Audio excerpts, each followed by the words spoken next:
Apabila kita mau membanyakkan zikir, mestilah kita belajar zikir. Janganlah anggap zikir ni mudah. La ilaha illallah. Budak-budak 2 tahun pun boleh ucap La ilaha illallah. Jangan dianggap zikir ni mudah. Rasulullah SAW sendiri sudah menegaskan, amalan yang nampak mudah tapi susah nak dibuat ialah berzikir. Kerana itu apabila kita mau berzikir supaya dapat membentuk hati kita ingat Allah, langkah pertama mestilah kita belajar ilmu zikir. Dan dengan sendirinya kita mesti dapat membezakan amalan zikir yang banyak. Mesti kita pelajari zikir yang mana. Kita akan dapat tahu zikir yang mana yang kita perlukan supaya kita dapat mencapai hakikat solat. Mestilah kita belajar dengan ahli zikir. Bukan semua ustaz ahli zikir. Bukan semua yang berijazah di bidang agama semua ahli zikir. Bukan. Ahli zikir ialah orang-orang sufi. Para ulama tasawuf lah ahli zikir. Golongan sufiah, golongan ulama tasawuf lah ahli zikir. Kerana itu kita kena belajar, wajib belajar zikir daripada ulama tasawuf.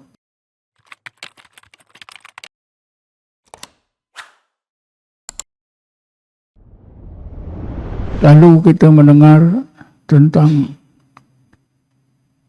hakikat solat. Keterangan-keterangan yang kita dengar banyak yang meleset daripada hakikat solat yang sebenar. Antara salah satu unsur yang selalu kita dengar diluahkan oleh pemimpin-pemimpin ajaran hakikat insan, rahsia insan, kaji insan. Antara hakikat solat ialah bila seseorang yang solat itu mengetahui bahawa ketika solat yang disembah ialah yang menyembah. Pernyataan seperti ini sangat mengelirukan. Kerana bagi mereka, selagi seorang mukmin yang solat tidak mengetahui hakikat solat seperti itu, maka solatnya solat pada syariat, pada zahir saja. Hanya berdiri rukuk, sujud, baca-baca saja. Selagi seseorang itu tidak mengetahui siapakah yang disembah, menurut mereka, kononnya ketika seseorang itu solat, yang disembah ialah yang menyembah. Ini tentulah membingungkan kita, mengelirukan kita. Salah-salah faham boleh menyebabkan kita terjebur dalam dosa besar, iaitu menyekutukan Allah Subhanahu wa taala. Macam-macam keterangan lanjut yang telah diberikan oleh ajaran sesat. Hakikat solat seperti yang Allah sebut di hujung ayat 14 surah Taha. Bismillahirrahmanirrahim. Wa aqimis solat li zikri. Hakikat solat itu ialah ingat Allah. Apa yang ingat Allah? Hati orang yang solat itu ingat Allah. Bagaimana ingat Allah? Bagaimana hati itu ingat Allah ketika solat? Bila seseorang ketika solat hatinya ingat Allah, maka itulah, solat itulah yang dipanggil solat as-salatul qa'imah, solat yang didirikan, solat yang sempurna. Orang yang mengerjakan solat ketika itu berada dalam keadaan khusyuk.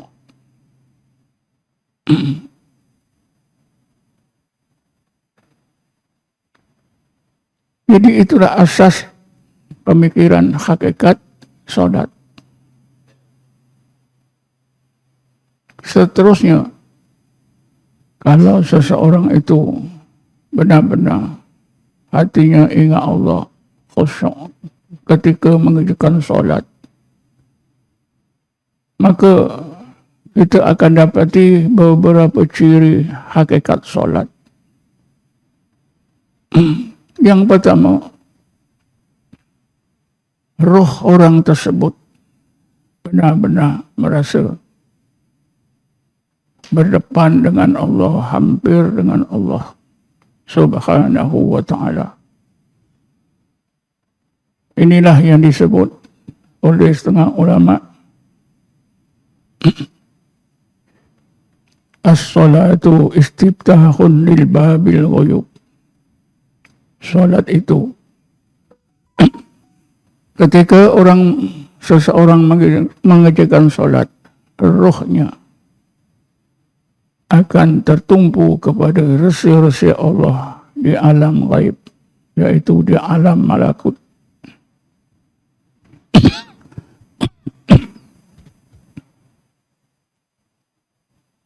Ke seluruh alam malakut, kejadian di langit dan di bumi. Karena itulah maka timbullah ungkapan orang-orang sufi, as-salatu mi'rajul mu'min. Salat itu adalah mi'raj, roh orang-orang mukmin. Karena ketika seseorang mengerjakan salat, roh mereka tertumpu kepada rahsia-rahsia Allah di alam malakut. Tidak sebaliknya. Fikiran mereka juga tertumpu kepada rahsia-rahsia Allah di alam malakut. Tidak sebaliknya. Seperti yang selalu berlaku, ramai orang solat, rohnya, perasaannya, ingatannya tertumpu kepada masalah-masalah hidupnya, keperluan-keperluan hidupnya, apa-apa saja yang berkaitan dengan dirinya. Pada hari itu, masa itu atau pada masa yang lepas, segala masalah akan terbayang. Inilah solat yang tidak khusyuk. Karena roh tidak memandang alam malakut, tidak mi'raj. Begitu juga seterusnya, as-salatul qa'imah, salat yang didirikan atau salat yang khusyuk.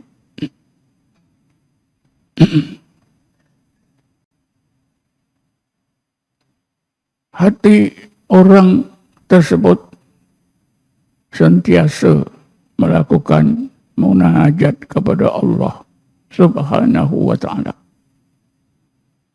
Munajat dalam salat bermakna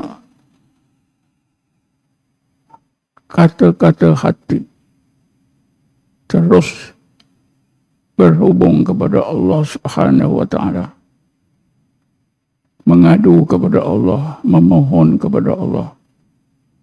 Karena munajat adalah merupakan doa yang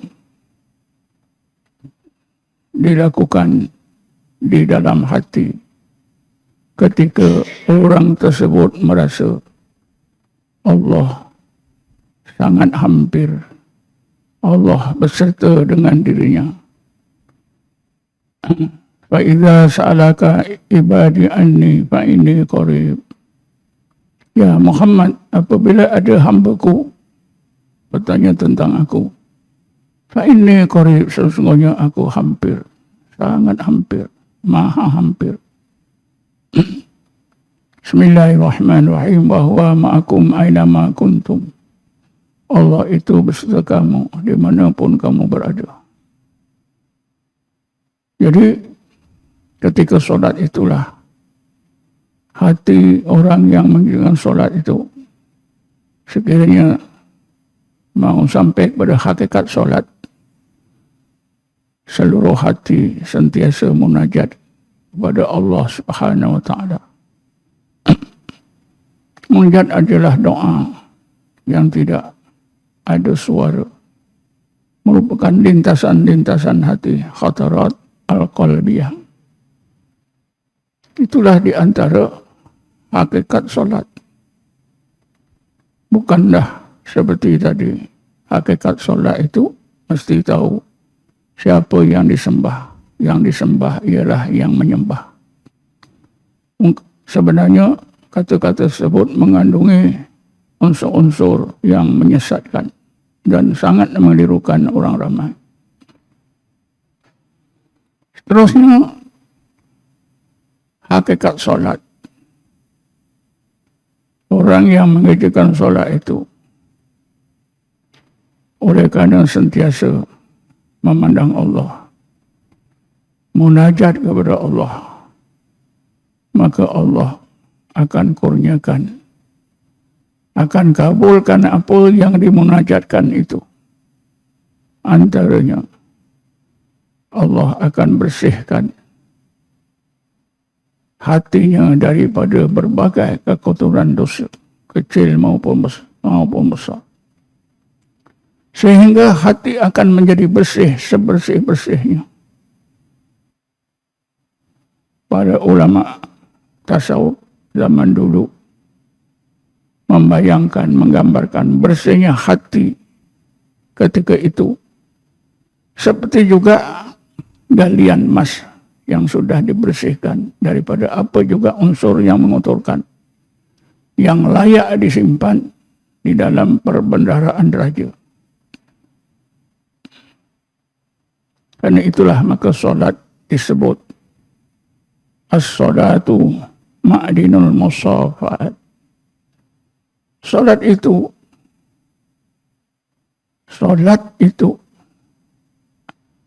adalah merupakan penyucian hati sesuci-sucinya, sehingga hati itu menjadi benar-benar suci, seperti galian yang telah dibersihkan dan layak disimpan dalam perbendaharaan raja. Inilah unsur hakikat solat. Selain daripada itu, hakikat solat juga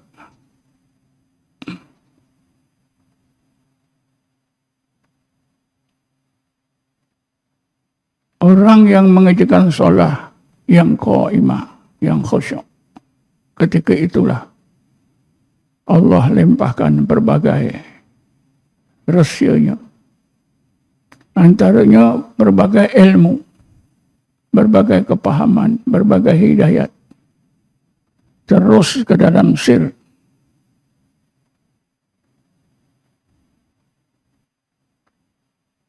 Karena itulah maka ulama tasawuf mengatakan tattasi'u fiha mayadinul asrar.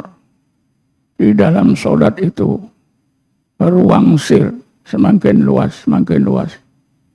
Karena ketika itu Allah limpahkan ke dalam ruang sir berbagai rahsia, berbagai ilmu, berbagai makrifah. Dan akhirnya berbagai aspek rohani orang tersebut menjadi semakin terang benderang. Ulama tasawuf menyebutkan wa tasruku fiha sawarikul anwar. Di dalam solat itulah berbagai cahaya iman, cahaya keyakinan, cahaya khusyuk dan sebagainya semakin terang benderang. Inilah di antara hakikat solat yang sebenar. Tidaklah seperti hakikat solat yang selalu kita dengar dekat Facebook, yang nampaknya sangat cantik tapi sebenarnya mengandungi racun yang boleh merugikan kita. Ya Muhammad, sampaikanlah berita yang benar lagi mengembirakan para hambaku. Para hambaku itu ialah alladzina yastami'una al-qawla fayattabi'una ahsana. Mereka itulah orang-orang yang beriman bila mendengar pengajaran Allah. Mereka amalkan dengan amalan yang terbaik.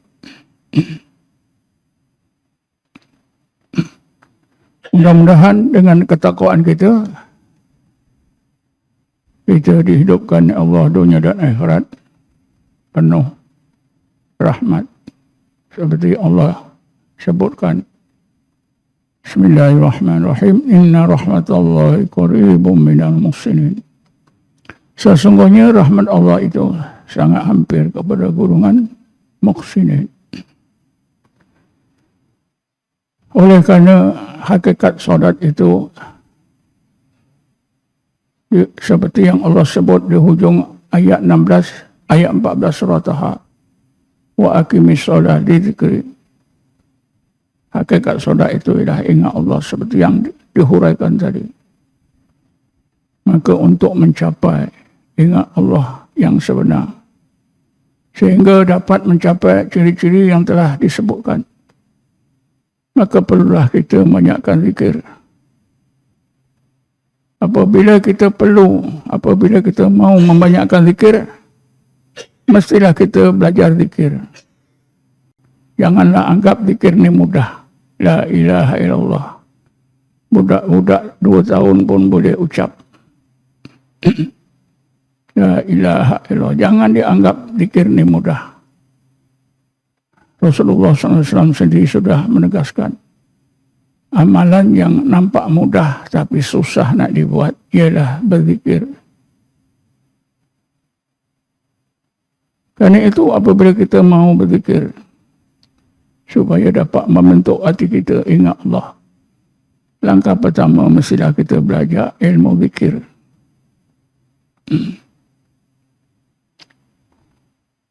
Dan dengan sendirinya kita mesti dapat membezakan amalan zikir yang banyak.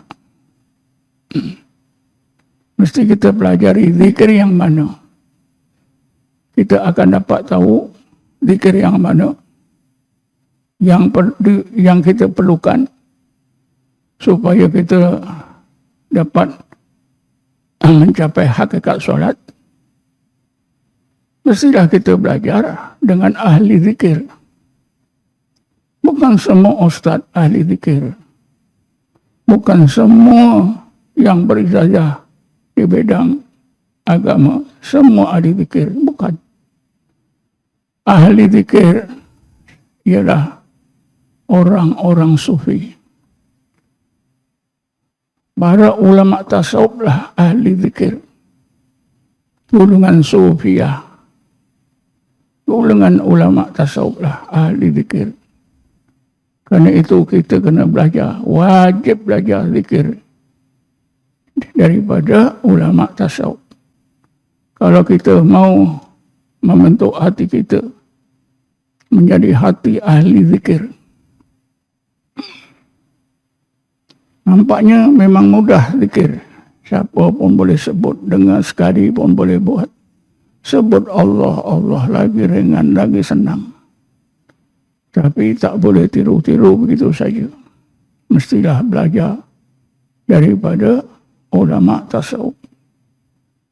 Bila kita sebut mesti belajar daripada ulama tasawuf, di sinilah letaknya tuan-tuan. Yang menyenangkan kita, belajarlah zikir mana-mana tarekat. Kerana seluruh tarekat yang diamalkan oleh umat Islam di seluruh dunia adalah hasil ijtihad ulama tasawuf. Sebut saja apa tarekat yang sudah terkenal. Naqsabandiyah, Qadiriyah, Ahmadiyah, Satariyah, Saziliyah, Rifa'iyah, Mujaddidiyah. Semua tarekat-tarekat ini diisytiharkan oleh ulama tasawuf. Jadi untuk menyelesaikan masalah kita, menghadapi masalah untuk beramal dengan zikir. Belajarlah mana-mana tarekat, insya-Allah. Karena di bidang zikir ini ulama tasawuf. Ulama fiqh tidak ambil berat. Ulama fiqh diajar kita empat aspek. Yang pertama, taharah, bersuci. Yang kedua, ibadat. Yang ketiga, munakahat, nikah kahwin dan hukum hakamnya. Yang keempatnya, jinayah, hukum tata negara. Jadi tidak ada ulama fiqh tidak ada terlibat dengan amalan zikir. Sebab itulah kalau tuan-tuan belajar zikir daripada ulama fiqh, mereka kita akan diajar zikir-zikir biasa.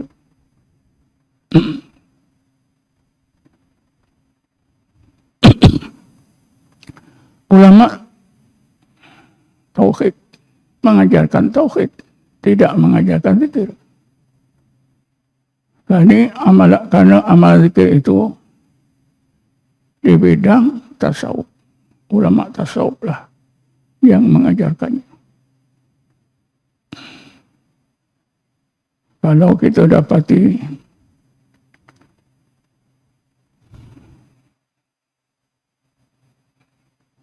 di awal abad keempat atau abad ketiga, sehingga abad keempat sudah ada 4 mazhab dalam fiqh. Hanafi, Maliki, Syafi'i, dan Hambali. Maka di dalam tasawuf juga sudah terdapat 10 mazhab, 10 aliran zikir. Antaranya yang terkenal ialah Mukhasibiyah, tarekat Mukhasibiyah. Dinisbahkan kepada Syekh Abu Haris Mukhasibi, meninggal dunia 243 Hijrah. Sezaman dengan Imam Ahmad Ibn Hanbal, meninggal dunia tahun 241 Hijrah. Imam Ahmad Ibn Hanbal mewariskan mazhab Hambali. Abu Haris Mukhasibi mewariskan kepada umat Islam tarekat Mukhasibiyah. Dan masih kekal sampai sekarang diamalkan oleh pengikut-pengikutnya di sana sini. Cuma kita saja yang tak pernah menyadari, tak pernah melihat, tak pernah mendengar, tak pernah membaca syarah. Diikuti dengan tarekat Taifuriyah, dinisbahkan kepada Syekh Abu Yazid Bustami At-Taifuri yang meninggal dunia tahun 262 Hijrah. Diikuti tarekat Junaidiyah, diasaskan atau dipelopori oleh tokohnya Syekh Abu Qasim Al-Junaidi Al-Baghdadi yang meninggal dunia tahun 297 Hijrah. Syekh Abu Yazid dan Abu Qasim Al-Junaidi adalah dianggap 2 orang ulama yang paling alim di dunia Islam ketika itu. Begitulah seterusnya daripada Abu Yazid Bustami. Maka tarekatnya menurunlah sampai kepada Abu Hasan Al-Khalqani. Daripada Abu Hasan Al-Khalqani menurunlah kepada muridnya Syekh Ali Al-Farmidi. Daripada Syekh Ali Al-Farmidi menurunlah tarekatnya kepada Imam Ghazali yang meninggal dunia tahun 505 Hijrah. Sejarah mereka ini dapat kita lihat dengan terang. Malahan kesan-kesan peninggalan mereka boleh kita lihat dengan terang. Masjid yang mereka bina masih kukuh, masih utuh, terletak di Iraq. Malahan kubur Imam Ghazali pun berdekatan dengan kubur gurunya Ali Farmidi di satu kawasan perkuburan yang dikenali dengan perkuburan Tabaron. Ini semua kita boleh lawati. A'udzubillahi minasyaitonir rajim. Bismillahirrahmanirrahim. Wassalatu wassalamu ala asrafil anbiya'i mursalin sayyidina Muhammadin wa ala alihi washabbihi ajma'in. Allahumma ighfir lana warhamna, Allahumma ighfir lana warhamna, Allahumma ighfir lana warhamna. Wa li abaina li ummahatina wa li dhawil huquqil wajibina alaina wa lil muslimina muslimat wal mu'minina wa mu'minat bi rahmatika ya arhamar rahimin. Allahumma qsim lana min khashyatika ma tahulu bihi bainana wa baina ma'sik. Wa min ta'atika ma tuballighuna bi jannatika min yaqini ma tuhawinu bihi alaina masa'ibad dunya. Allahumma atina bi asma'ina wa absarina wa quwwatina ma ahyaytana waj'al waritha minna. Allahumma ij'al sa'rana man zalamana wa ansurna 'ala man adana. Allahumma la tajid dunya uraha minna wa la mablagha ilmina wa la tusallim alaina ya Allahumma nahna. Rabbana atina fid dunya hasanah fil akhirati hasanah wa qina adzaban nar. Rabbana atina min ladunka rahmatan wa hab lana min amrina. Wa sallallahu ala sayyidina Muhammadin nabiyil ummi wa ala alihi wa sahbihi wasallam. Walhamdulillahi rabbil alamin.